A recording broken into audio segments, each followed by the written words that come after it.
de compraventa. Promesa de compraventa. No van a hacer después otro contrato de promesa de compraventa. Por eso dice que se debe de realizar un contrato diferente entre las mismas partes o sucesionarios. ¿Qué quiere decir eso? Si se les va a ceder el derecho a cualquier otra persona, pues ellos son los que van a hacer cumplir. Miren, el contrato de promesa, pues realmente ya en la práctica, ¿verdad? Sí, se ha desvirtuado bastante, ¿verdad? Porque en primer lugar utilizan el contrato de promesa, no como indica la ley. Más adelante vamos a leer un pedazo ahí del Código Civil de cómo se debe de realizar el contrato de promesa. La mayoría de los, bueno, no la mayoría, algunos notarios pues desvirtúan en sí el contrato de promesa. También algunas inmobiliarias también van desvirtuando en sí el contrato de promesa y no lo realizan tal y como debe de ser. La ley nos indica que debe de ser realizado de la misma manera en que se va a hacer el contrato principal. El contrato principal, si es una compraventa de bien inmueble, se debe de hacer en escritura pública por cuestiones de registro.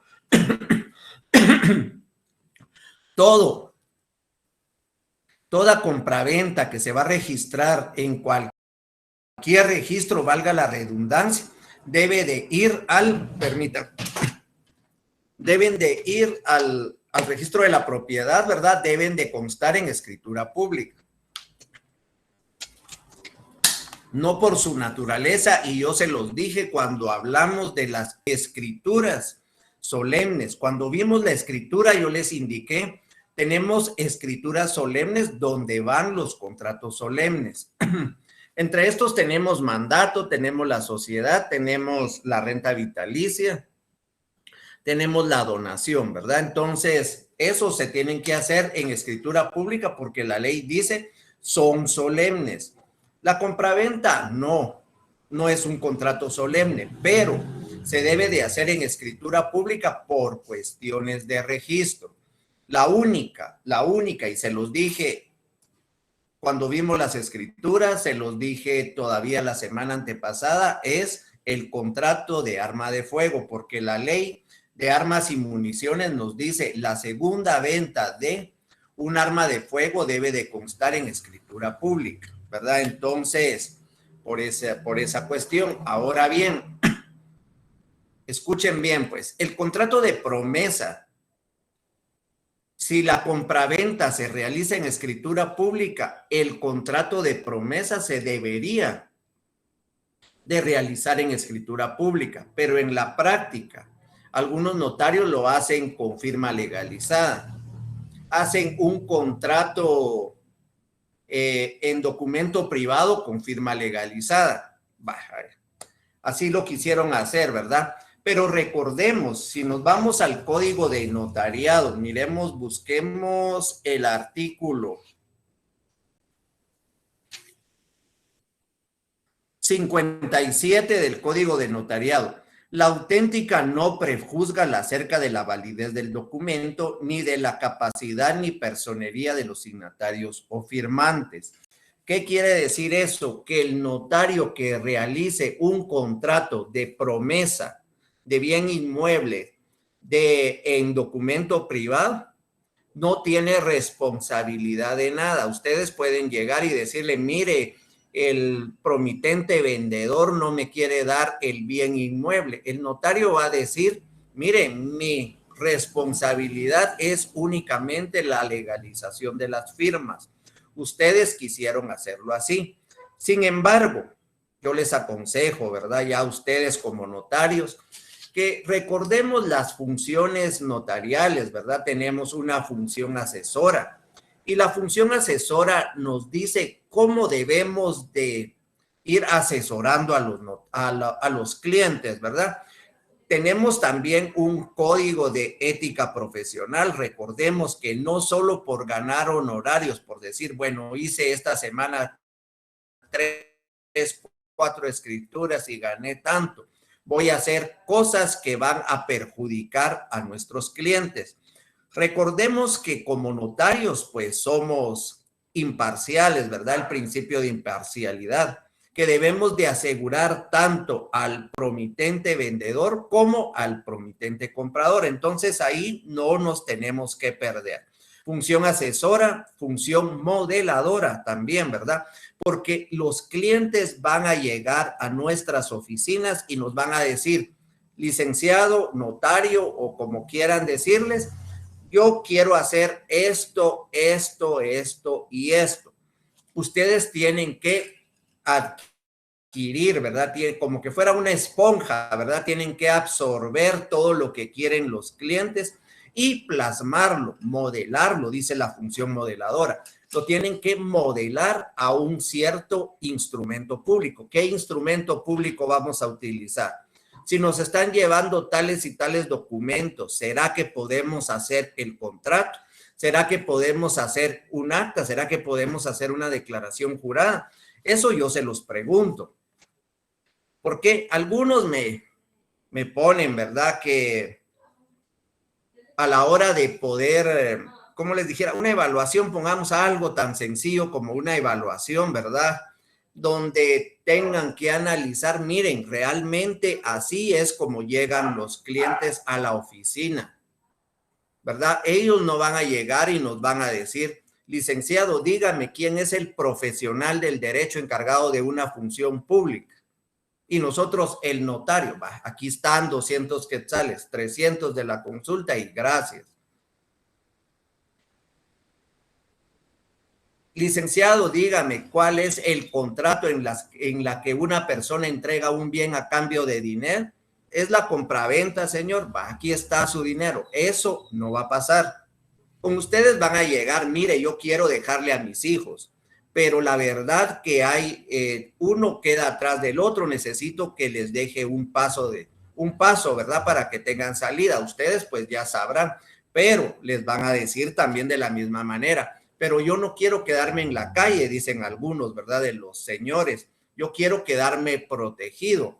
Ustedes, ¿qué su función modeladora van a realizar? Bueno, un contrato de compraventa con servidumbre de paso y usufructo vitalicio a favor del vendedor, ¿verdad? Entonces, ustedes tienen que empezar a ir analizando uno de los casos, cada uno de las casos, cada interrogante que se les vaya dando, porque ya ejerciendo, créanme, van a llegar, no puede uno salir corriendo por teléfono a preguntarle al otro amigo, ¿verdad? Entonces, eso es lo que yo quiero que ustedes pues vayan analizando, vayan, como les dijera, vayan analizando, vayan plasmando en los diferentes instrumentos públicos lo que las personas les están solicitando. Y todo esto que ya me salí del tema realmente es porque el contrato de promesa se ha desvirtuado rotundamente, ¿verdad? ¿Por qué? Porque a veces los contratos de promesa son simulados, realmente. Lo que está encerrando ahí es una compraventa por abonos. Miren, las inmobiliarias, pues yo acabo de toparme con una inmobiliaria, ¿verdad? Para poder hacer unas escrituras. Realmente no era yo el notario de la inmobiliaria, sino que mis clientes querían comprarle a otra persona que tenía terrenos dentro de esa residencial, que la dueña era una inmobiliaria. Lo único que llevaban era un formulario, imagínense, un formulario donde decía promesa de compraventa. La promesa se realiza por el plazo de 20 años. Imagínense ustedes, en primer lugar, no es ni el plazo legal. Plazo legal 2 años si son bienes inmuebles o 1 año si son bienes muebles. Entonces llamo al bufete, ¿verdad? Que estaba encargado de la inmobiliaria y les digo, mire, aquí hay un señor que le quiere comprar a otro que dice que es dueño y que quiere vender, pero yo estoy viendo, aquí estoy realizando una consulta, ¿verdad? Entonces, en la consulta me aparece que la inmobiliaria es la dueña, no es el señor. ¿Saben qué me contestó? Me dijo, mire, lo que tiene que hacer usted es una cesión de derechos. Yo le digo, pero una cesión de derechos no le está dando la propiedad a mi cliente. Y la otra persona tampoco es propietario, ¿verdad? Él solo tiene una promesa de compraventa y le faltan como 5 o 6 años para poder pagar y que le hagan la escritura traslativa, ¿verdad? Y me dijeron, mire, para nosotros todos los que viven aquí son dueños, son propietarios, así lo tomamos nosotros. Entonces, mire, mi consejo fue decirle, imagínense, la casa estaba valorada como en 400,000 quetzales, era la primera compraventa, pagaba el 12%, 48,000. Uno como notario, pues timbre si lo paga con timbres, porque el IVA sí se puede pagar. Ahora el impuesto del timbre solo se puede pagar hasta 3,000 quetzales con timbres y de ahí con formulario, pero ahí sí nos dan la comisión. Entonces, solo de comisión eran 4,800 quetzales, más lo que uno les cobra por honorarios y todo lo demás, ¿verdad? Pero preferí decirle, mire, yo le aconsejo que no compre ese terreno porque usted no va a ser el dueño, ahí solo le van a dar una cesión de derechos y va a invertir esa cantidad de dinero para que solo le den una cesión de derechos. El otro señor solo un contrato de promesa. Todavía, pues, en este contrato de promesa tienen al señor vendiendo ahí. También vino otra persona y me dice, mire, yo tengo este contrato de promesa en firma legalizada, pero el señor que me vendió el terreno todavía está viviendo en la casa y todavía alquila unas habitaciones y alquila y no me quiere dar la casa y yo ya le di como 50,000 quetzales y el resto se lo voy a pagar en 10 años, creo que me dijo. Entonces, imagínense cómo se ha ido desvirtuando, ¿verdad? ¿Será que esa persona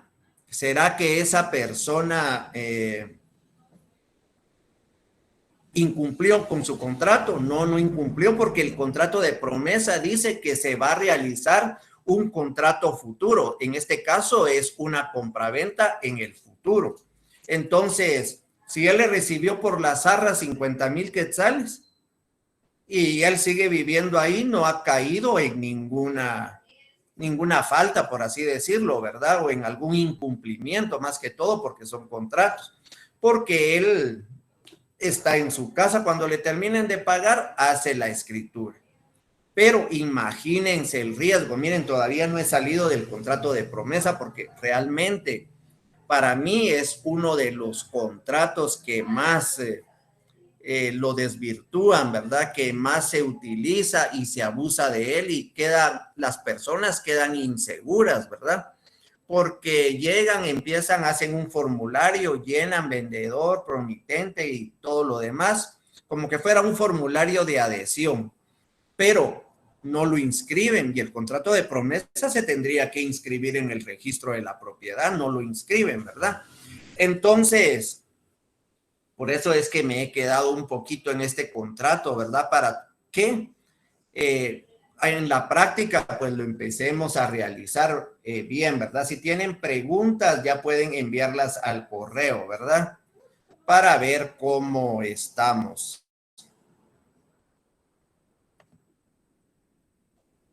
Para ver, yo creo que sí estoy transmitiendo, ¿verdad? Sí, ahí.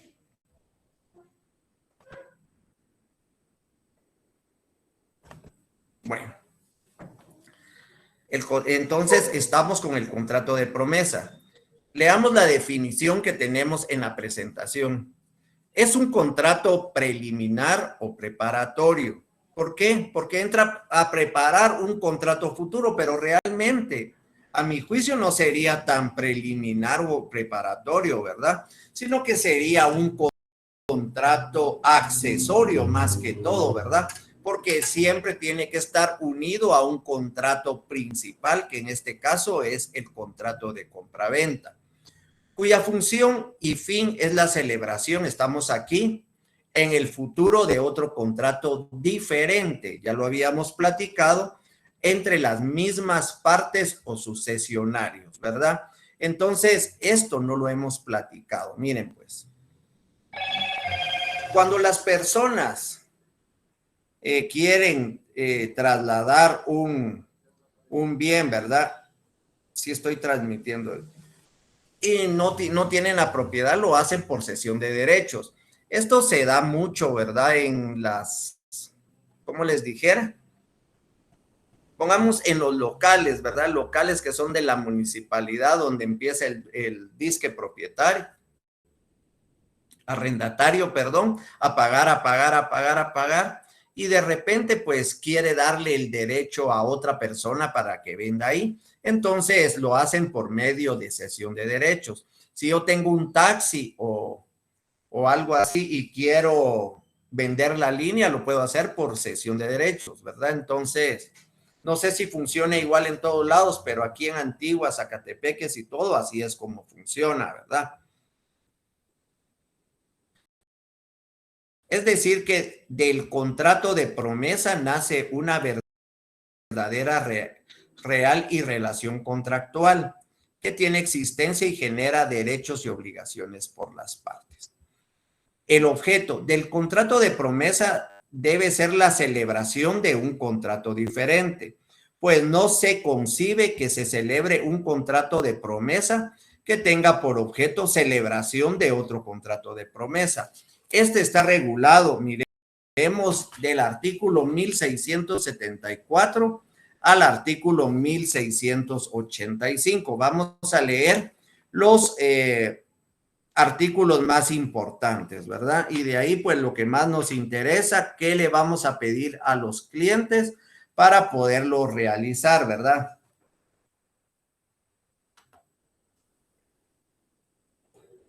Mire, el de la arma de fuego, no tengo la ley, me pregunta Karina. Buenas tardes, disculpe, ¿cuál es el fundamento del contrato de compraventa de arma de fuego? Gracias. Mire, está en la ley de armas y municiones, ¿verdad? Entonces, el artículo no me recuerdo, pero ahí está en la ley de armas y municiones. Es que no tengo aquí las leyes. Mira si encontrás una de que diga ley de armas. Por allá arriba, allá. Entonces voy a ver si le encuentro y yo le doy el artículo, pero lo encuentra en los primeros artículos, ¿verdad? Donde dice segunda compraventa. Entonces se debe de realizar en escritura pública. Es así por naturaleza, ¿verdad? Porque si usted no hace esa compraventa en escritura pública, ni siquiera la puede registrar en el DIGECAM, ¿verdad? Entonces, ahora cualquier compraventa que haga en documento privado, es que lo primero que hacemos es tomar el contrato de compraventa solo por bienes inmuebles, y recordemos que la compraventa es un contrato en el que una persona entrega dinero a cambio de un bien. Eso es un contrato de compraventa.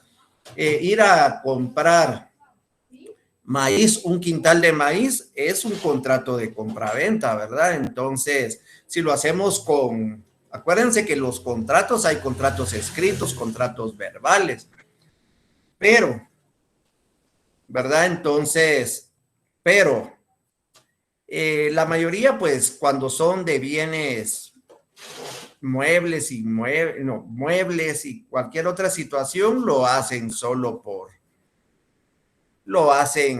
sin documentos, ¿verdad? Entonces, cuando son bienes inmuebles, pues sí, de plano hay que hacerlo en escritura pública, solo porque la ley nos indica que por ser un contrato que se debe de inscribir en el registro de la propiedad, sí se debe de realizar solo en lo que me buscan ahí la ley de armas, Dios, que esa, para poderle dar el fundamento. Pero si alguien tiene ahí,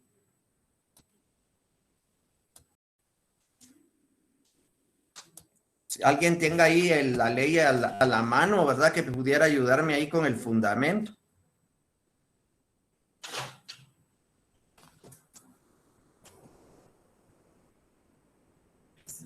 No, de armas. Pequeñito.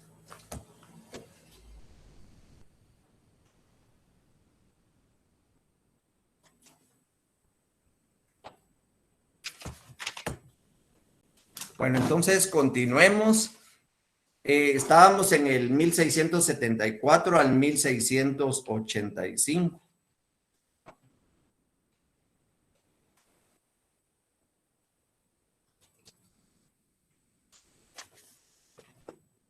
Entonces, contratos en particular de la promesa y la opción. Y aquí tenemos que mencionar, ¿verdad?, que dentro de las características del contrato de promesa, primero es un contrato accesorio, porque debe de haber un contrato principal, es un contrato bilateral o unilateral. Bilateral es cuando hay ganancias y pérdidas recíprocas, ¿verdad? Eso sería la bilateralidad.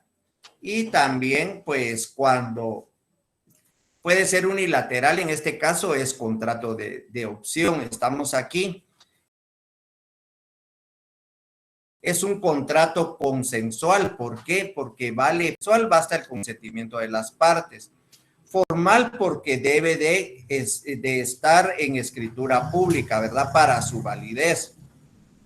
Puede ser gratuito o puede ser oneroso. Dentro de los elementos, como todo contrato, pues tiene Erwin Orlando García, me coloca aquí, es el artículo 55 de la Ley de Armas y Municiones. Gracias, que yo no tenía la ley. Entonces, ese sería el artículo, Karim. Ya no, Fer. Buena tarde, Lee, que si hacemos una compraventa y olvidamos razonar el testimonio. Mire, es una obligación, ¿verdad?, de posterior de los notarios. Mire, yo no he visto que se les olvida razonarlo, porque a veces los notarios cuando están, le dicen a uno, se me olvidó razonar. Mire, no he visto alguna consecuencia, les soy sincero, ¿verdad?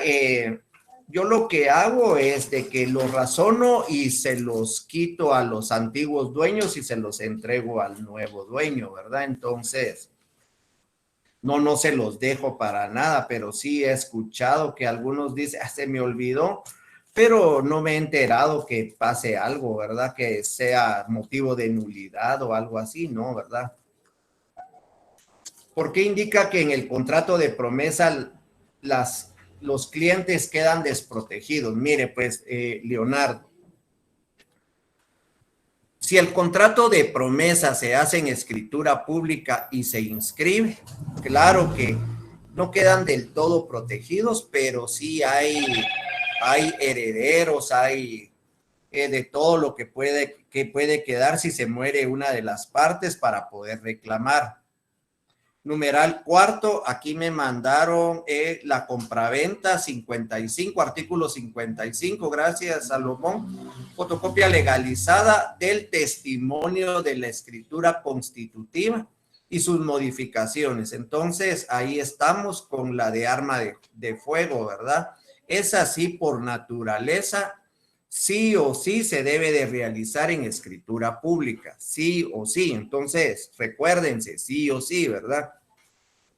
Miren, pues, si a usted le hacen un contrato de promesa, Jorge Leonardo, ¿verdad?, en documento privado, lo único que el notario responde es de la firma, ¿no? Él no va a responder del contrato, aunque él lo haya realizado.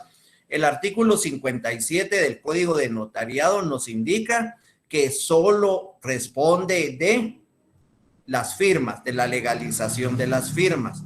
Imagínense, ese contrato no es protocolizado, ese contrato se pierde, ese contrato se destruye, que es lo mismo, ¿verdad? Entonces, ¿cómo van a hacer valer en caso de que no quieran cumplir con la compraventa? Acuérdese que usted puede dar las arras, ¿verdad? Que le digan, mire, el terreno que valga 250,000, y que le digan, mire, 50,000 de arras y 10 años para pagar, y lo hacen en documento privado. Usted da sus 50,000 quetzales. ¿Qué le van a amparar? Solo el documento con firma legalizada, o en todo caso un formulario, ¿verdad? Entonces, ¿cómo va usted a demostrar a la hora de que él fallezca, por ejemplo, y que el contrato, saber a quién le quedó, si lo tiene usted, lo tiene otra persona, o se le destruyó, se le mojó o algo? Entonces, ¿cómo va a comprobar? ¿Cómo va usted a poder realizar una acción, verdad? De las que dice ahí el Código Civil, que tiene 3 meses para poderla realizar, no la puede realizar. Entonces, mire, a mi juicio, ¿verdad? No quiere decir que yo tenga la verdad, ¿verdad? Al 100, yo tal vez ni al 60%, ¿verdad?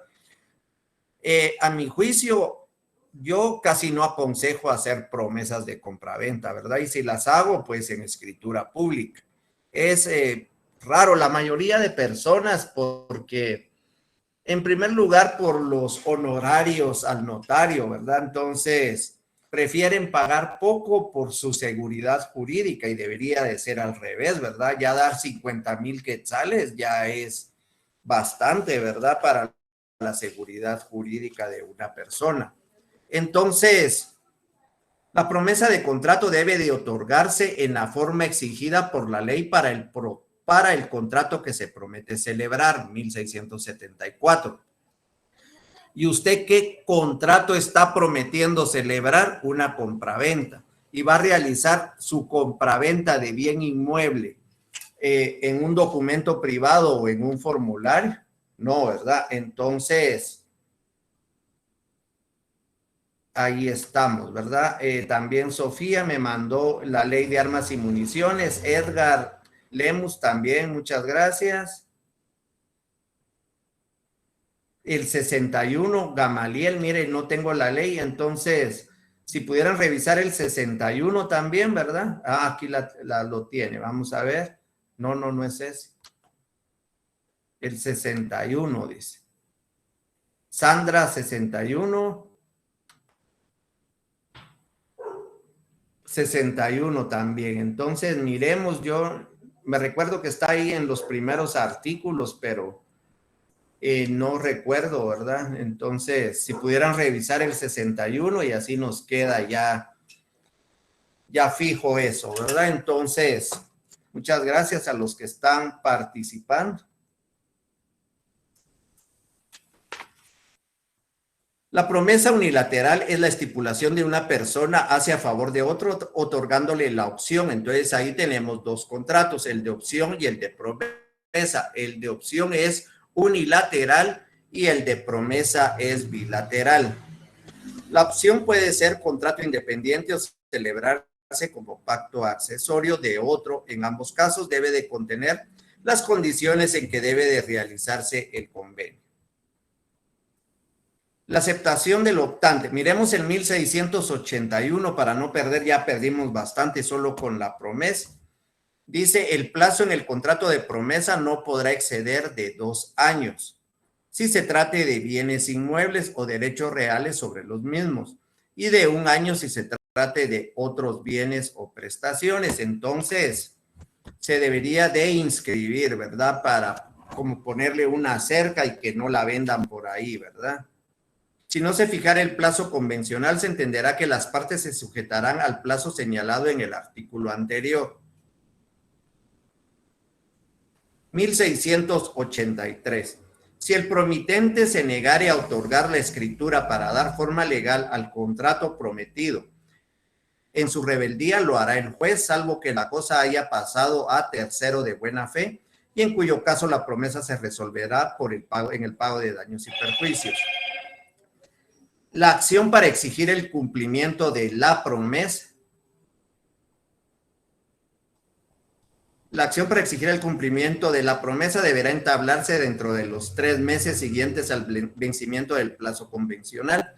Vencido el plazo que se refiere al párrafo anterior para entablar la acción, sin que ésta se haya ejercitado, las partes quedan libres de toda obligación. Entonces,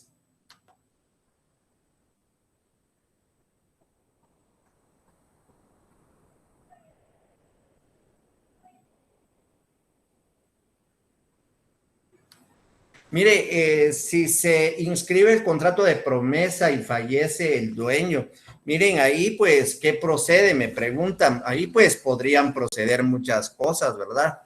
Tendrían que iniciar el sucesorio y podrían, a medio del sucesorio, podrían ustedes nombrar un administrador de la mortual. Recuérdense que el administrador de la mortual es el que se encarga de cumplir las obligaciones y adquirir los derechos del causante en nombre de todos los herederos mientras que son declarados, ¿verdad? Entonces, sería una de las formas, ¿verdad? En que pudieran, porque solo así no lo van a poder inscribir, ¿verdad? Sin iniciar un sucesorio. No sé si está mal el audio, me están colocando aquí, no sé si están escuchando mal, es que hoy tengo otro equipo ustedes.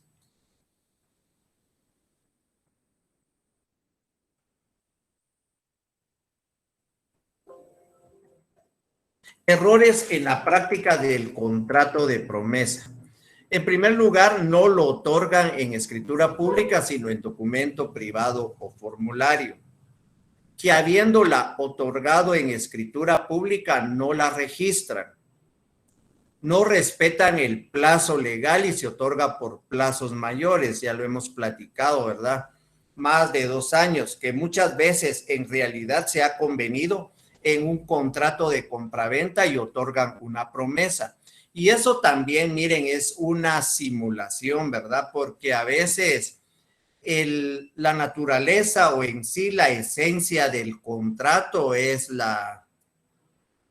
una compraventa por abonos. En primer lugar, pues hacen una promesa, las arras las toman como enganche y cada una de las cuotas que van dando durante el tiempo de la promesa, por eso es que lo hacen más de 2 años, sería como para estar enganchando la promesa. Miren, hay cosas que se pueden realizar, ¿verdad? Para poder, miren, cosas legales que tal vez no son muy correctas, por así decirlo, ¿verdad? Porque pueden ustedes realizar primero y eso lo hacen con el fin de tributar menos, ¿verdad? Entonces lo que hacen es un contrato de compraventa normal y de ahí al mismo vendedor, pues un mutuo con garantía hipotecaria, ¿verdad? Porque si hacen la compraventa por abonos con garantía hipotecaria, pues el impuesto se eleva porque tendrían que colocar el monto real, ¿verdad? Entonces, ahí pues hay varias situaciones, ¿verdad? Muchos también utilizan el contrato de promesa para disfrazar una compraventa por abonos, ¿verdad? Ya después, pues, lo pagan, pero imagínense los riesgos que se corren. Que muchas veces en el inciso de, en realidad, se ha convenido en un contrato de compraventa y otorgan una promesa extendiéndose, ya lo habíamos leído. Y Neri Muñoz nos indica, cabe mencionar que a veces se prometen en venta cosas que aún no se tienen, eso es peor todavía. En vista de que está permitida la venta de cosas futuras antes de que existan en especie y también una esperanza incierta. En estos casos, el notario debe de ser muy cauteloso en su redacción y las partes quedan bien enteradas de los efectos del contrato. Ahora sí, lo que nos interesa más, ¿verdad? Es las obligaciones. Me colocan, ¿se escucha bien? Si se escucha, entonces tal vez, compañero, sea su...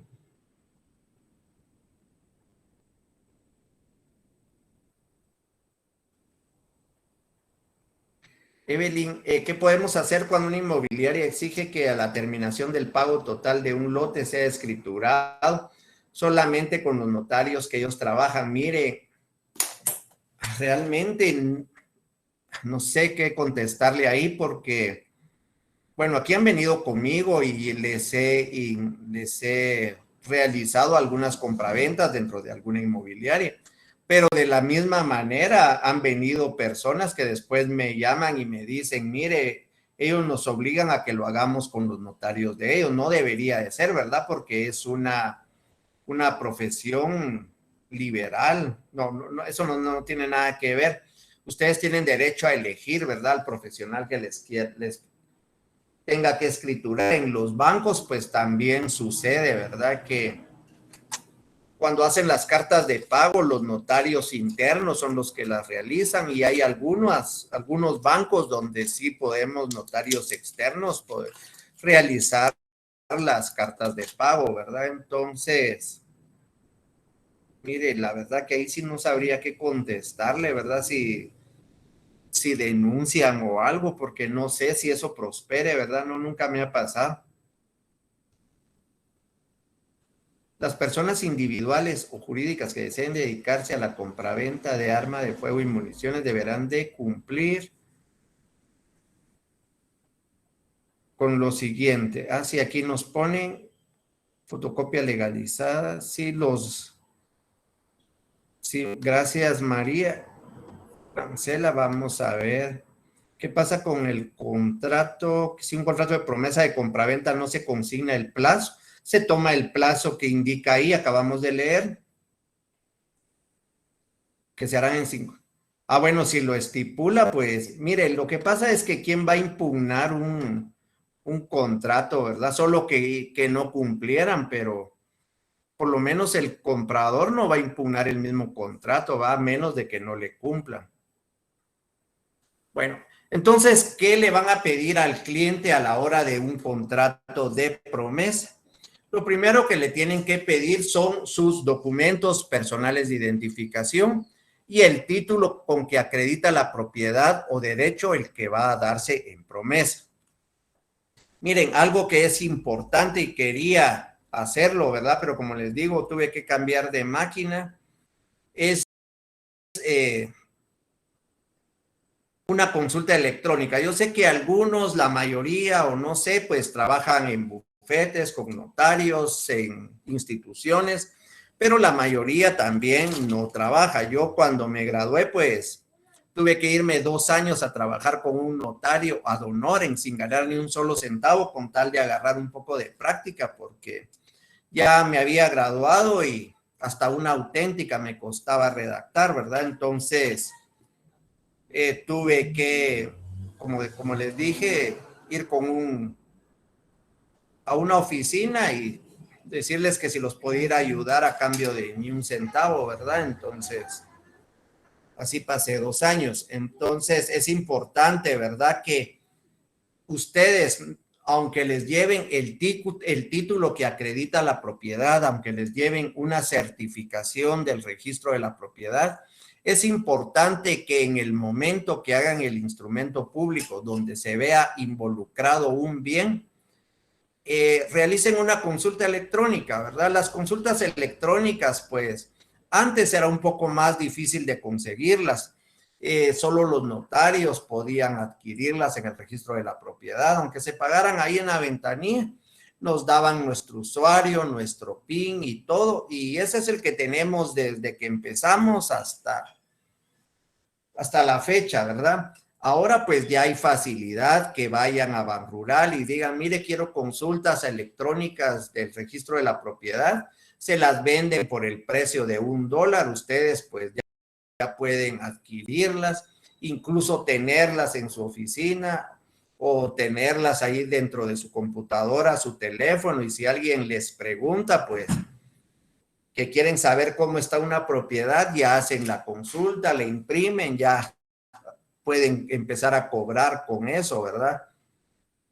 No vayan a cobrar $1 tampoco, ¿verdad? Pero por lo menos 100, 150 o algo ahí, ¿verdad? Aunque les cueste a ustedes. Pero eso se los digo aquí en secreto, ¿verdad? Ya que solo somos como 300 personas.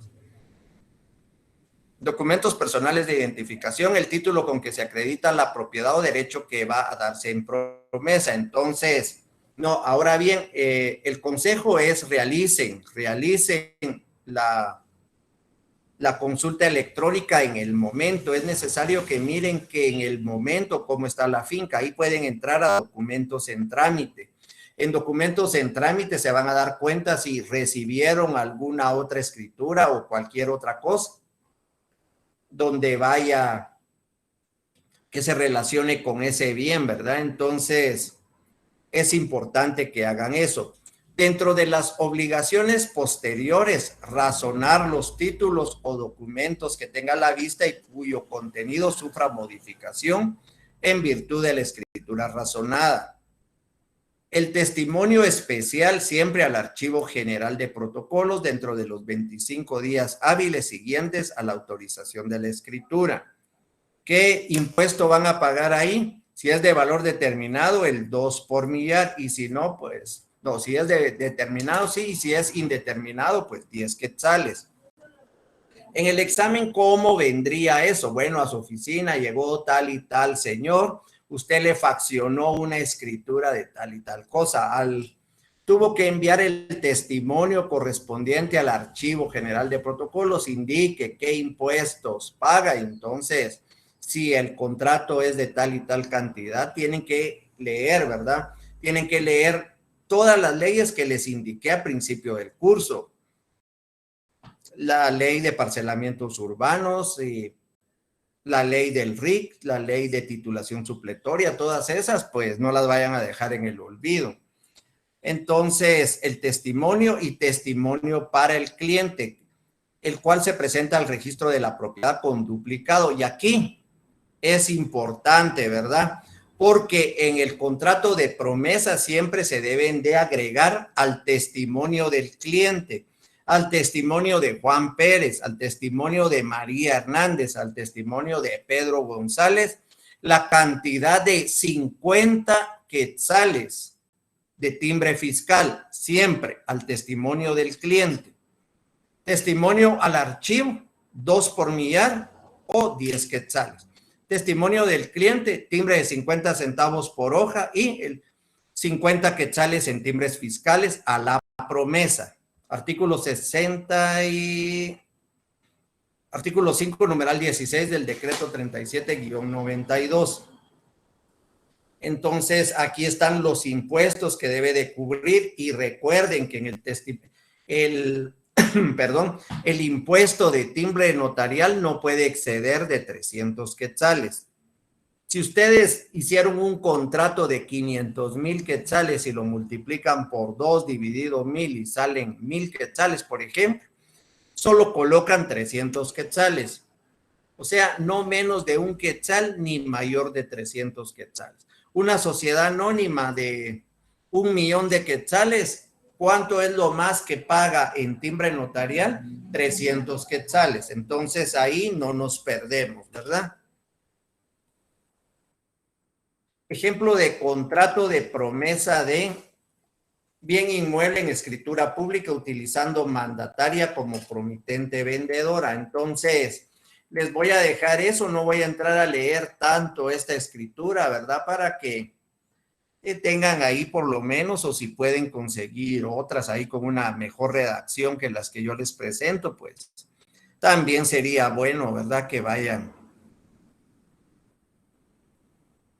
La única característica aquí es de que la promitente vendedora pues actuó como con mandataria, ¿verdad? Y eso también pues yo creo que no lo habíamos platicado, los elementos personales del contrato de promesa, promitente vendedor y promitente comprador. Entonces, promitente vendedor actuó con mandataria en este instrumento público, ¿verdad? Entonces ustedes pueden ver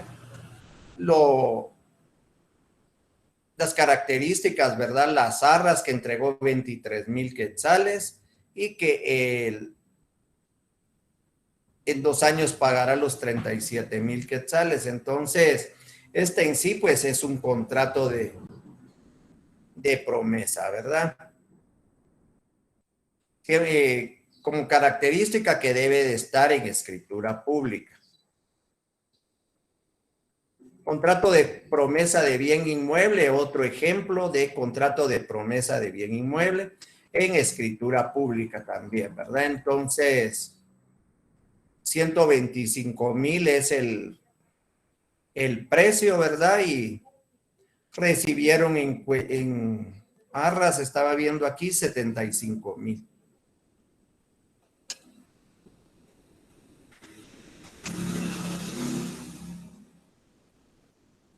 ¿Cómo se presenta un contrato de promesa? No, y esto lo vamos a platicar unos minutitos ahí porque no solo los contratos de promesa se presentan en el registro de la propiedad, pero aquí les vamos a poner, pongamos cualquier contrato, no solo el de promesa, el de compraventa, el de mutuo con garantía hipotecaria. ¿Cómo se presenta un contrato al registro de la propiedad? Mire, lo primero que tienen que hacer, y yo sé que va a ser infantil para muchos, ¿verdad? Y muchos van a decir, eso ya me lo sé, ¿verdad? Pero mire, tengamos un poquito de paciencia, ¿verdad? Porque también muchos no se lo saben. Cualquier contrato, ya sea compraventa, ya sea promesa, ya sea mutuo con garantía hipotecaria, ya sea, y otro va una donación, todos los que van al registro de la propiedad, ustedes realizan, vamos a hacer el testimonio por sistema de fotocopias. No lo estamos haciendo transcrito, ¿verdad? Entonces, ustedes redactan su contrato en hojas de papel para protocolo. Ahí, ¿verdad? Escritura número 3 en la ciudad de Guatemala, ¿cuánto es hoy? El 8 de mayo del 2022. Ante mí, Rudy Alejandro Paredes Gaitán, notario, comparece por una parte el señor y hacemos todo nuestro contrato en hojas de protocolo. Esta hoja nos va a quedar, esta es de nosotros, es del protocolo a nuestro cargo. Nosotros vamos a entregar una forma de reproducir este contrato y es el primer testimonio. Es una de las formas de reproducción, el primer testimonio. ¿Y cómo formamos ese primer testimonio? A nuestro contrato le sacamos fotocopias de donde esté contenido el contrato, ¿verdad? Si el contrato empieza aquí, pues le pedimos a la de las fotocopias que coloque una hoja en blanco y solo el contrato, ¿verdad? Si empieza aquí, pues, y termina al revés, pues de los dos lados, ahí no hay problema. Pero si empieza aquí, tenemos que tapar todo esto, ¿verdad? La cosa es que no sé si las han visto así, ¿verdad? Entonces, redactaron su contrato, le sacaron fotocopias y ya la fotocopia, esta es la fotocopia. Esta es esta, solo que es la fotocopia. Le agregan la razón de testimonio, es testimonio especial, perdón, es testimonio de la escritura pública número 5 que autoricé en la ciudad de Guatemala el 8 de mayo del 2022 para entregar al señor. Permítame, solo voy a conectar un poquito. Al señor tal y tal y tal, ¿verdad? Entonces, este es el testimonio que se va a entregar al cliente. Ese no lo hemos registrado. Entonces, a la copia y la razón las engrapamos y las numeramos. Una de dos, dos de dos. Firmamos las dos. Le colocamos los impuestos a los que está afecto el contrato. En este caso son 50 quetzales porque es promesa y un timbre de 50 centavos por hoja. Y ahí ya tienen su testimonio. Pero así no se entrega en el registro de la propiedad. Tienen que entregar el primer testimonio y su duplicado. Yo sé, ¿verdad? Que tal vez piensan que uno los trata infantilmente o algo, pero créanme, a mí me pidieron un duplicado y mandé fotocopias simples, ¿verdad? Y regresó mi cliente y dice que es duplicado, porque era en Renato. Pero si ahí va, le puse timbres nuevos. No, es que es duplicado y yo ni sabía ustedes. Entonces, pues yo no quiero que pasen eso, ¿verdad? Entonces, su primer testimonio, le sacan copia, la razón de testimonio, firman cada una de las hojas, sellan cada una y les ponen su timbre de 50 centavos. Y como es promesa, 50 de fiscales. Ahora, si fuera una compraventa y la pagan con timbres, razón, el impuesto al que está afecto el presente contrato se paga mediante 8 timbres de 100 quetzales, 2 identifican y los pegan aquí. Ahora bien, este es el primer testimonio, o sea que es lo que tenemos aquí, ¿verdad? A ese primer testimonio le vuelven a sacar copias, pero ahora al testimonio, ahora a las fotocopias. Y ya que están así, las vuelven a firmar en original. Eso es el duplicado. No que le vuelvan a poner timbres como lo hice yo, ¿verdad? Sino que vuelvan a firmar el original. Mejor si lo hacen con azul. A mí me pasó en el registro de la propiedad, firmé el duplicado con negro, mi sello es negro también. Me suspendieron el contrato, me dijeron que no había firmado el duplicado, ¿verdad? Sino que solo le había sacado copias. Y no se percataron que había una firma de más. Entonces, un consejo, ¿verdad? El duplicado fírmenlo en azul, rojo, el color que ustedes quieran, pero que se note, ¿verdad? Entonces, primer testimonio y duplicado. Aquí ya tenemos el primer testimonio y duplicado y lo ingresamos en un folder y en la página del registro de la propiedad, lástima que no tengo la otra compu porque no me sé ni la contraseña de mi usuario en esta compu, ¿verdad? Entonces, para ver cómo se debe de imprimir el formulario. Este formulario, pues, entramos a la página, lo llenamos, los datos y todo. Lo imprimimos y lo pegamos sobre el folder como carátula y lo firmamos. Y esto es lo que llevamos al registro de la propiedad, así como va. Como lo hemos visto, así se debe de entregar un contrato en el registro de la propiedad. Y aquí seguimos con un ejemplo de contrato de promesa en documento privado. Ustedes pueden ver, ¿verdad? Nosotros, José, tales y tales, no dice ante mi notario. Entonces, es lo que yo les digo, ¿verdad? Que aquí, ¿cuál es la obligación del notario o la responsabilidad? Es la auténtica únicamente. Miren, ellos solo firman el contrato de promesa de compraventa que hicieron en documento privado. No lo hicieron en escritura pública. Viene el notario, firma, sella, coloca los timbres de la auténtica de 5 quetzales, el fiscal y el notarial de 10 quetzales, ¿verdad? Que no se les olvide, fiscal de A5 y notarial de 10 en las legalizaciones, auténticas legalizaciones de firmas. Entonces, ¿alguna pregunta? Ahorita pues ya no preguntaron, ¿verdad? No sé cómo están.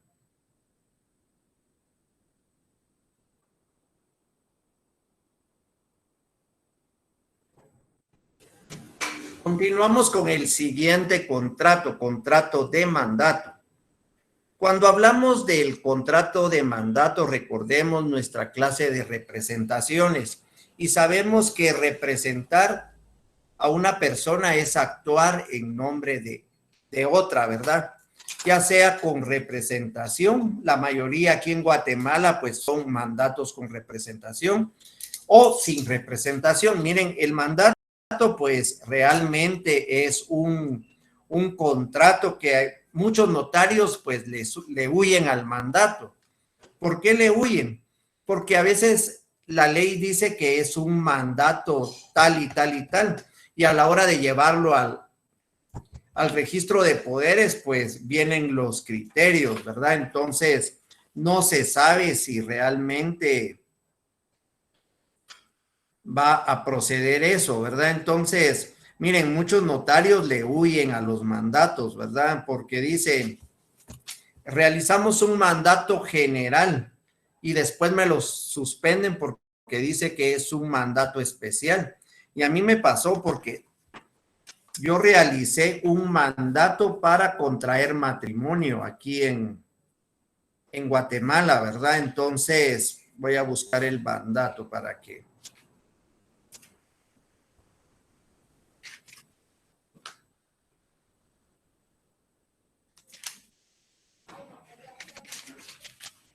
Miren, pues para ponerles el ejemplo, El artículo 1692 del Código Civil. Se necesita poder especial para donar entre vivos, contraer matrimonio, otorgar capitulaciones matrimoniales, pactar las bases referentes a la separación o el divorcio, demandar la nulidad. Vaya. Vengo yo y les digo, está bien, voy a hacer ese mandato para que puedan contraer matrimonio. Realizo el mandato especial y lo presento en una delegación departamental, ¿verdad? Entonces,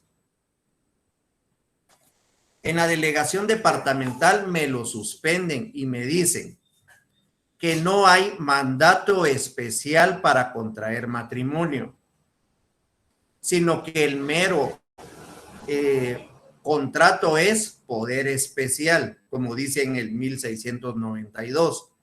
Se necesita poder especial y yo había puesto otorgan mandato especial. Al final pues lo compuse y le puse otorgan poder especial para contraer matrimonio. Voy a otra delegación, a otro departamento y lo presento. Suspendido. ¿Por qué? Porque no existe la figura de poder especial, me indican, ¿verdad? Sino que tiene que ser mandato especial y que no existe el poder especial. Entonces, miren, son criterios totalmente distintos. Yo lo realicé, le volví, pero mire, cada uno de cada suspensión y volverlo a realizar, pues ya, o era ampliación, ya le cobran 130 por la nueva ampliación, más 130 del mandato, más 35 del reingreso, 165, ¿verdad? Entonces, 165 extras de los 130, entonces, ya cómo va el mandato, ¿verdad? Y si cobraron casi una nada, entonces ahí es donde hay problemas. De la misma manera, pues lo volví a hacerlo y lo llevé a la capital y ahí me lo pasaron como mandato especial, ¿verdad? Entonces, muchos pues lo huyen a los mandatos, ¿verdad? Y dicen, mire, a mí no me gusta hacer mandato porque yo hago un mandato general y pues resulta que es un mandato especial. Aquí en Guatemala, pues, el 99.95 de los casos es mandato con representación. ¿Y cuál es la diferencia? Que el mandatario va a actuar en nombre de su mandante. Todo lo que él haga responsabiliza a su mandante. Claro que hay situaciones que no, ¿verdad? Pero que vayan contra sus facultades, pero él se puede contratar en nombre del mandante, ¿verdad? Entonces, todas las obligaciones. Sin representación, yo realmente nunca he visto uno, por lo menos yo no he realizado alguno. Pero aquí, ¿cómo se llama? Aquí, es que se me fue por la llamada. Aquí Ale, contestale al hijo, José Manuel. Perdón, entonces, era lo que les decía, ¿verdad? Sin representación, pues no existe ninguna obligación del mandatario con su mandante. Realmente nunca lo he visto aquí. Tenemos mandatos generales donde van todos los actos, ¿verdad? Todos los actos del mandante. Tenemos mandatos especiales. El mandato especial es solo para determinados actos y el mandato judicial, que es para poder comparecer ante los tribunales en nombre del mandante, ¿verdad? Con la característica especial que en el mandato judicial siempre debe de ser un mandatario familiar, cuarto grado de ley, o también puede ser un abogado, ¿verdad? Entonces, el mandato judicial no, lo vemos de acuerdo a la ley del organismo judicial, creo que está, vamos a ver si tengo aquí mi ley, 180 y algo, 170 y algo por ahí.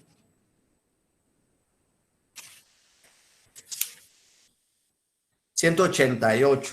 Entonces, aquí podemos ver los mandatarios judiciales, forma de mandatos y las atribuciones que tienen los mandatarios judiciales, ¿verdad? Entonces, y las obligaciones, ¿verdad? Atribuciones, obligaciones, prohibiciones, impedimentos, y aquí está en la ley del organismo judicial.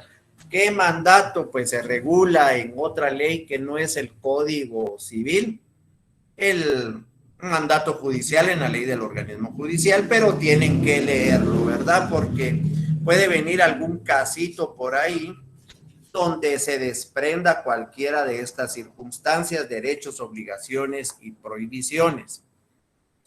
Es importante también, miren, y esto es una buena asesoría, porque yo lo he escuchado, miren. El mandato termina de conformidad como establece el artículo 1717. Por vencimiento del plazo para el que fue otorgado, pues aquí no tenemos problema. Por concluirse el asunto para el que se dio. Por revocación, pues tampoco hay problema. La revocación del mandato debe formalizarse en escritura pública de la misma manera. Recordemos que el mandato, ese sí es un contrato solemne, ¿verdad? Entonces está regulado dentro de los contratos solemnes. Formalizar, y el testimonio de la misma debe inscribirse en el registro correspondiente. El registro es el registro de poderes en primer lugar, pero si va a surtir efectos en el registro mercantil, también lo tienen que inscribir en el registro mercantil, ¿verdad? Entonces, renuncia del mandatario por la muerte. Miren, pues, esto es importante. La E, por la muerte o interdicción del mandante o del mandatario. Y aunque ustedes no lo crean, miren, he visto mandatos que han realizado, ¿verdad? Que dicen, mire, fíjese que mi mamá está mal. Ella ya va a fallecer, o mi papá o mi abuelo, pero no quieren hacer compraventas o el notario les aconseja, haga un mandato y después usted reparte. Entonces yo les pregunto, miren la forma de terminar el mandato. El mandato termina con la muerte o con la interdicción, están diciendo ahí, ¿verdad? Con la muerte o con la interdicción. Entonces, ahí pues terminaría, ¿verdad? El mandato. Entonces muchos piensan que si voy y lo realizo, ya quedo yo asegurado, ¿verdad? Entonces,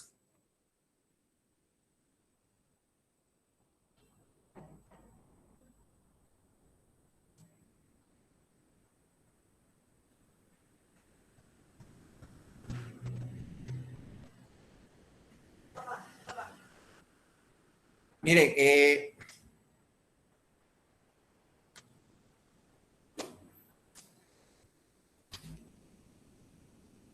sigamos por vencimiento del plazo, por renuncia del mandatario, por la muerte del mandante o del mandatario, ¿verdad? Entonces, a veces se muere la abuela y dejó un mandato a uno de los tíos y él ya se siente el dueño y dice, yo tengo todo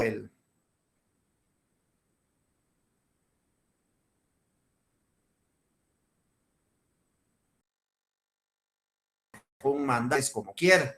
Se oye bastante, ¿verdad? Entonces, realmente es aquel que se otorga a fin de que el mandatario atienda todos los negocios del poder dante y autoriza al mandatario para la administración de los bienes del mandante.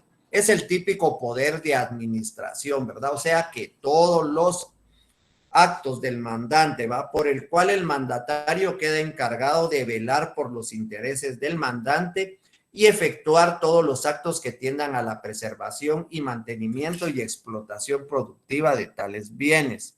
Mandato especial es aquel que se otorga para que el mandatario realice uno o más negocios determinados en su especie o en su género, Artículo 1699. En esta clase de mandato es el mandante quien detalla y determina las facultades que otorga el mandatario en relación al asunto o tipo de asunto cuya atención le encarga, de modo que el texto del propio mandato nos define su aptitud. Mandato específico, le coloqué ahí poder especial, ¿verdad? Solo porque lo que habíamos platicado de las suspensiones, que unos decían que era mandato, otros que era poder, pero le llamamos específico al mandato, que como en el caso del mandato para contraer matrimonio o para donar, tiene un objeto muy bien determinado y que por la trascendencia o importancia de este limita a este asunto.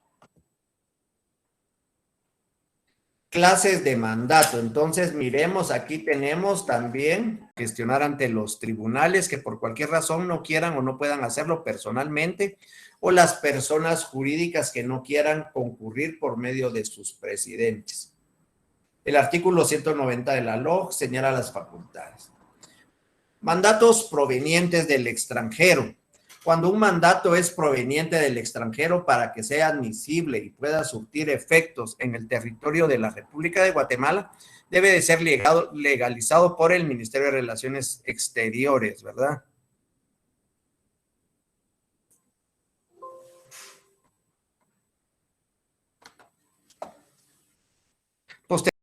Posterior a los pases de ley correspondientes, debe protocolizarse por notario hábil e inscribirse en el registro de poderes. Pues ahora tiene que venir apostillado únicamente, y eso es un requisito, miren, y no quiero que se pierdan, porque acabo de ver una publicación por ahí donde indican que viene un mandato proveniente de algún país, ¿verdad? X, y que cómo hacían para protocolizarlo. Pues después quitaron la publicación. Pero yo les pregunto a ustedes, ¿verdad? ¿Será que se podía hacer eso? Tiene que ser un mandato proveniente del extranjero, uno por notario guatemalteco o dos por notario extranjero con su debida apostilla. Se debe de apostillar allá, no aquí, ¿verdad? Aquí es al revés. Inscripción registral es otra formalidad esencial del mandato, sin la cual no puede surtir efectos. Es la inscripción del mismo en el registro de mandatos, que se lleva en el Archivo General de Protocolos y en su caso en el registro mercantil. Obligaciones previas, ¿verdad? Al contrato de mandato. ¿Qué vamos a pedir? Primero, documentos personales de identificación, si no fueren conocidos del notario. Si no, pues colocamos personas de mi conocimiento. Posteriores, como siempre, el testimonio no puede faltar, ¿verdad? Especial al Archivo General de Protocolos, dentro de los 25 días hábiles siguientes a la autorización de la escritura. Testimonio para el mandatario, el cual se presenta al registro de poderes del Archivo General de Protocolos para su registro. Los mandatos otorgados por las sociedades mercantiles deben de inscribirse en el registro mercantil, en el libro de mandatos, y pagar 150 por la inscripción. Esto es en el registro mercantil. Ahora en el de poderes pagamos 130, ¿verdad? Impuestos. Miren, aquí tenemos varias formas, ¿verdad? Si es mandato general, en la razón de testimonio pagamos 10 quetzales y tenemos, y aquí sí o sí, la obligación de escribir los timbres. Si es un especial, pues pagamos 2 quetzales, ¿verdad? Entonces, ahí no nos perdemos. Pero también es en la razón de testimonio. Y si es un mandato proveniente del extranjero por notario guatemalteco, son 2 quetzales en el documento original. Miren la diferencia, pues. En el primero son 10 quetzales en la razón de testimonio. Ya sabemos cuál es la razón de testimonio, donde dice es testimonio para entregar al Señor tal y tal y tal, ¿verdad? Ahí se pegan los 10 quetzales. Si el mandato lo hacemos aquí en Guatemala y es mandato general. Si lo hacemos aquí en Guatemala y es mandato especial, pagamos 2 quetzales y lo colocamos en la razón de testimonio. Ahora bien, si el mandato proviene del extranjero por un notario guatemalteco, aunque no seamos nosotros, lo protocolizamos aquí, pero los 2 quetzales se tienen que colocar en el documento original. No se tienen que colocar en la razón de testimonio, no se tiene que colocar en nada. Esa es la diferencia, ¿verdad? Y si es un mandato por notario extranjero, de todas maneras, 2 quetzales en el documento original, o sea, en el mandato. Continuamos, contrato de mutuo.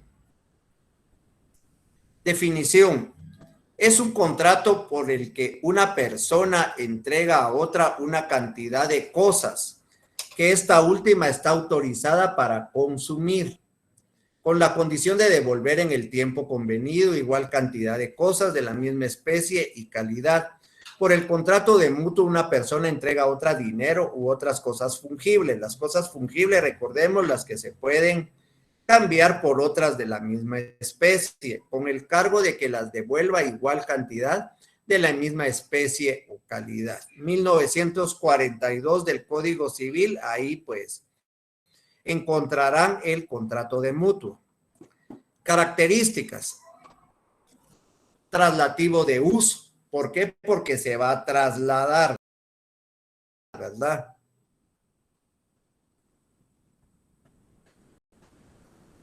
Traslativo de uso, goce o disfrute, de tracto sucesivo. ¿Por qué es de tracto sucesivo? Porque se va a ir cumpliendo por periodos. Eso es tracto sucesivo y tenemos tracto inmediato, ¿verdad? Cualquier contrato, por ejemplo, una empresa de cable, recordemos, yo se los coloqué. Un contrato de bus escolar, recordemos, yo se los coloqué en los ejemplos, ¿verdad? Hace como 2 semanas. Les dije, todos esos contratos que tengan el plazo de 1 año, pero se tienen que ir venciendo como la luz eléctrica.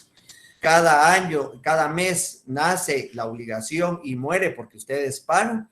Eso es tracto sucesivo.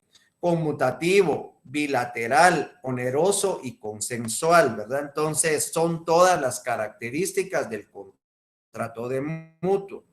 Los elementos personales, como todo contrato, siempre hay por lo menos un acreedor o mutuante y un deudor o mutuario, y ambas partes deben de tener capacidad de ejercicio. Vamos a entrar a ver los artículos 264, 332, 1692. Esos pues los leen en su casa, ¿verdad?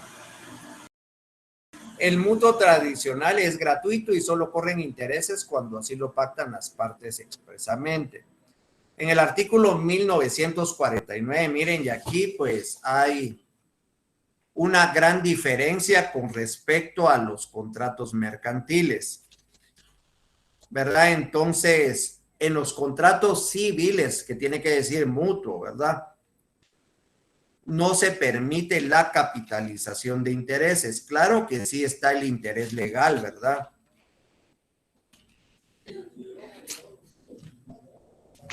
El interés legal en el artículo 1947, ¿verdad? Si no se coloca un interés, pues se toma como interés legal.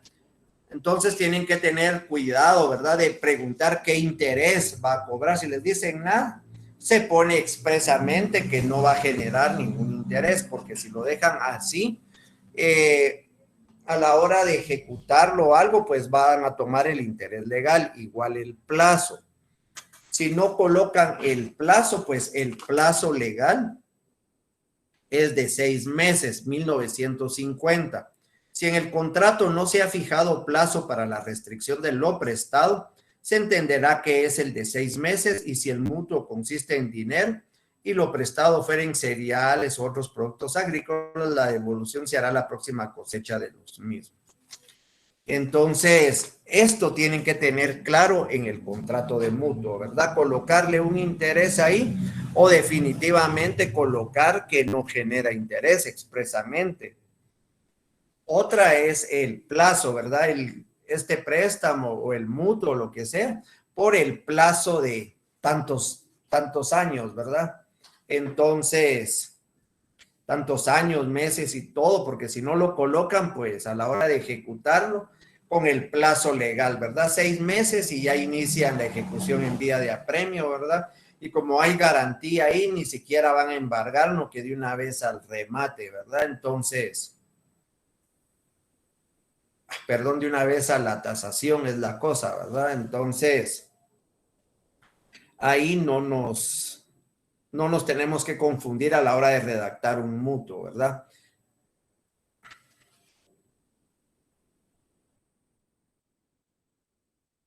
Tenemos varias clases de mutuo. Mutuo simple, comparece únicamente el mutuante y el mutuario. No existe fiador ni una garantía específica. Reconocimiento de deuda. Se otorga unilateralmente en forma, se reconoce deudor por una obligación, usualmente no se constituye garantía. Aquí pues solo se reconoce deudor, ¿verdad? Entonces, no sé por qué está aquí en clases de mutuo, mutuo confianza, con un fiador, ¿verdad? Entonces, sí vamos a nombrar un fiador, ya sea solidario o subsidiario, ¿verdad? Para que pueda estar ahí en las preguntas. Hasta ahorita no tenemos, ¿verdad? Entonces,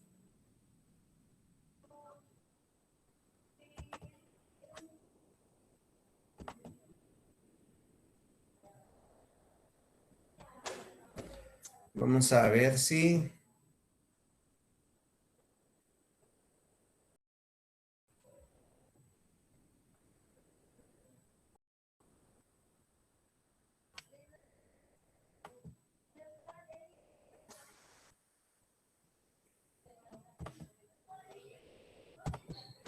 Bueno, entonces tenemos el mutuo con garantía hipotecaria.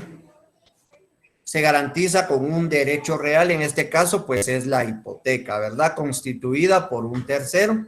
Mutuo con garantía prendaria se garantiza con prendas sobre bienes muebles, el mutuo bancario. Siempre se elabora en base a minuta proporcionada por el banco. Miren, realmente, pues, los bancos, pues, proporcionan sus minutas, ¿verdad? O por lo menos le dicen a uno cómo quieren que se redacte. Crédito hipotecario, pues ellos no tienen revisión de minuta, ellos solo las envían, ¿verdad? A los correos. Tenemos la Ban Rural, sí, realiza sus mutuos, sus minutas, el FOPA, Banco de Guatemala también, cuando daban, ¿verdad? Entonces la mayoría está Vivibanco también. Realizan las minutas y uno las compra, ¿verdad? Y más o menos, pues, redacta a como ellos quieren. Y sí tienen revisión algunos bancos, otros no, ¿verdad? Claro que cobran esa revisión de minutas. Obligaciones posteriores, previas y posteriores al contrato de mutuo. Documentos personales, como siempre. Documentos que acredite la representación que se ejercite si fuera el caso, ¿verdad? Si es un mandatario. Título de propiedad del bien que se da en garantía. Posteriores, razonar los títulos o documentos que se tengan a la vista y cuyo contenido sufra modificación en virtud de escritura autorizada, testimonio especial al Archivo General de Protocolos.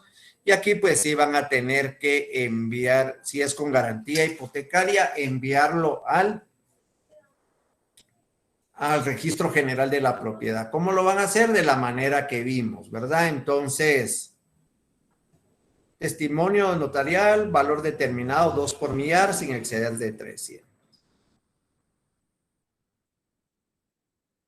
Tenemos un ejemplo de mandato con cláusula especial. Yo creo que ejemplo de poder especial, de poder judicial.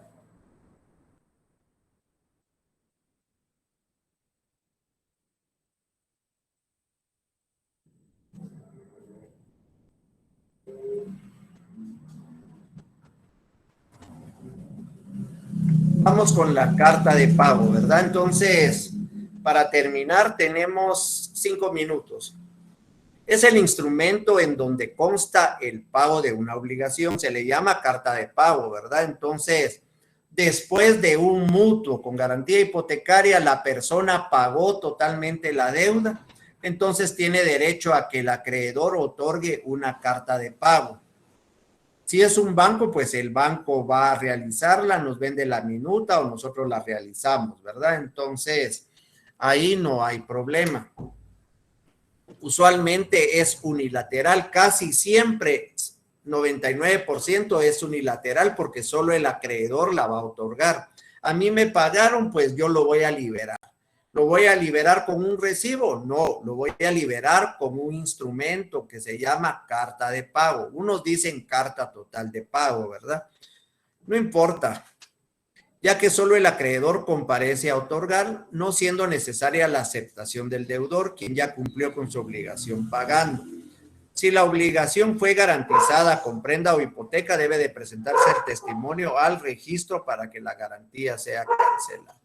Aquí tenemos un ejemplo de una carta de pago entre particulares.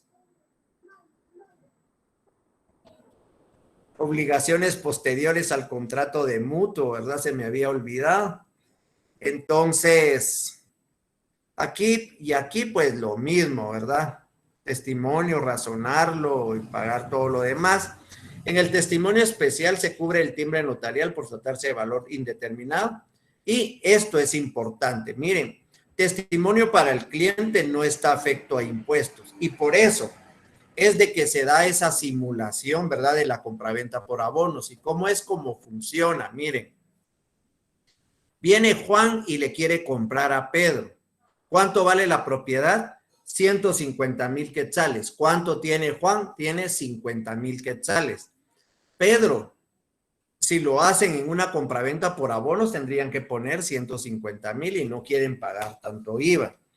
Entonces, ¿qué es lo que hace? Viene Pedro y le vende a Juan el bien completo.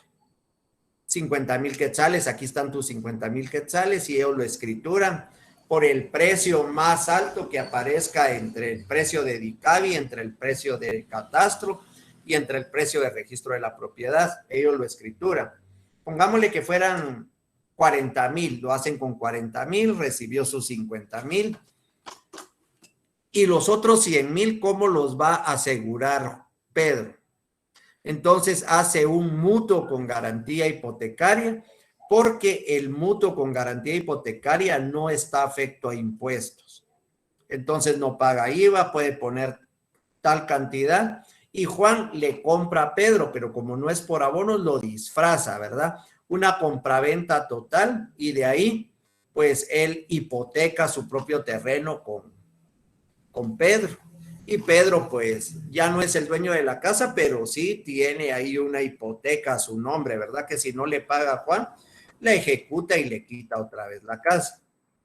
El mutuo también, ¿verdad? Pues ha sido desvirtuado totalmente. Hay muchos prestamistas que en vez de realizar un mutuo, realizan una compraventa de una vez con tal de evitar gastos de ejecución y todo lo que se lleva ahí.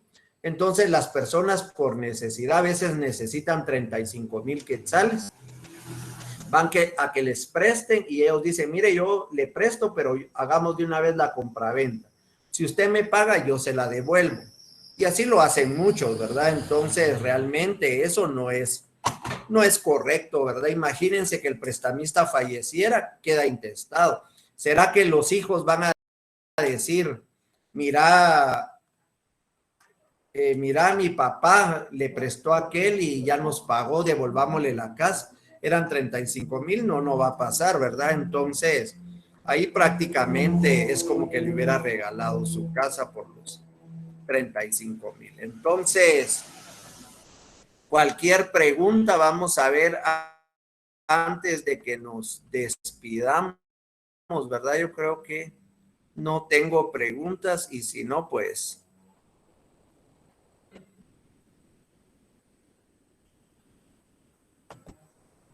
Entonces, muchas gracias por su atención. Estoy viendo que no tengo ni un correo más, ¿verdad? Entonces, demos unos segunditos para ver si preguntan antes de que termine la clase para que tengan ustedes el...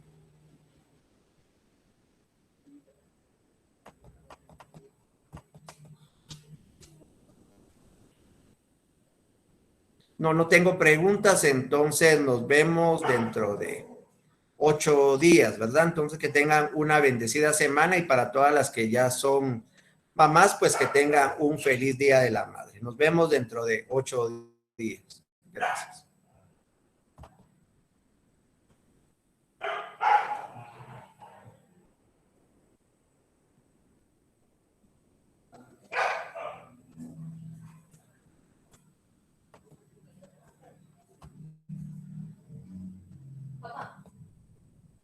Okay.